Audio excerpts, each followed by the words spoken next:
Assalamualaikum warahmatullahi wabarakatuh. Hello everyone, di sini saya atas nama Dita Handayani akan kembali untuk menjelaskan tentang manajemen sumber daya manusia. Tetapi dalam hal ini kita akan menjelaskan tentang judul memahami konsep penilaian kinerja pada karyawan. Nah, yang dimana di sini pertama apa sih tujuan dan manfaat penilaian kinerja? Nah, di sini tujuannya yaitu agar perusahaan dapat menentukan nilai yang tepat dari suatu pekerjaan. Selanjutnya, penilaian kinerja dari karyawan juga bertujuan untuk mengidentifikasi serta bagaimana kemampuan organisasi dari para karyawan tersebut di dalam sebuah perusahaan yang dijalani.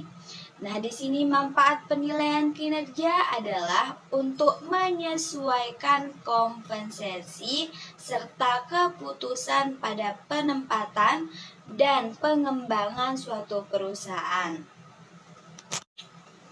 Selain itu, manfaatnya juga bagi pengembangan karir dan memberikan kesempatan kerja yang adil sehingga karyawan dapat memperbaiki serta dapat meningkatkan kinerjanya ke depannya. Di sini cara mengukur kinerja karyawan, yaitu ada beberapa metode dengan cara mengukur kinerja karyawan. Yang pertama dengan cara traditional assessment. Nah, metode ini yaitu metode tradisional menitik beratkan penilaian pada penilaian dari manajer atau atasan langsung dari sebuah perusahaan itu.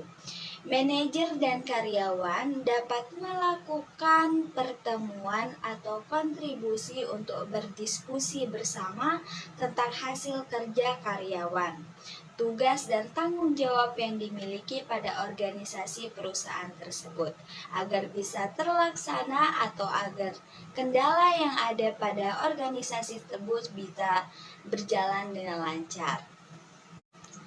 Selanjutnya metode yang kedua yaitu manajemen by objectivities yaitu MBO. Dalam metode ini penilaian karyawan dilakukan berdasarkan tujuan yang telah ditetapkan dalam periode tertentu. Yang ketiga ada metode feedback yang dimana seperti namanya metode ini memberikan pertimbangan atau penilaian dari suatu perusahaan untuk semua sumber daya manusia yang bekerja sama dengan karyawan, mulai dari manajer, rekan kerja, termasuk dari diri sendiri, itu sama saja. Yang keempat, assessment center metode, yang dimana metode ini pertama kali diperkenalkan oleh Angkatan Darat Jerman pada tahun 1930 sehingga kemudian mengalami peningkatan atau penyesuaian untuk penilaian dalam perusahaan. Yang kelima, behaviorally accessory rating yaitu scale bars. Selanjutnya metode penilaian yang kelima, behaviorally score rating scale atau BARS bars. Perusahaan yang mengukur kinerja karyawan dengan bars menggunakan bars ini akan memberikan pendapatan atau mendapatkan hasil baik secara kualitatif maupun kuantitatif. Nah, yang keenam ada psychological appraisal penilaian yang dimana psikologis ini banyak digunakan untuk mengidentifikasi potensi dari karyawan yang dimana potensi tersembunyi yang ada pada diri karyawan tersebut. Fokus metode ini adalah analisis kinerja karyawan di masa depan.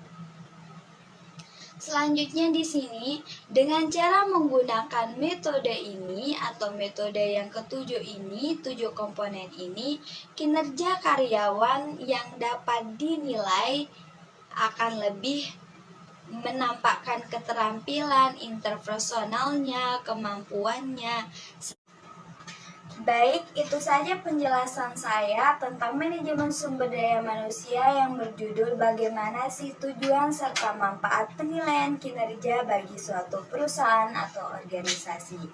Kurang dan lebihnya mohon maaf. Wabillahi taufiq wal hidayah. Assalamualaikum warahmatullahi wabarakatuh.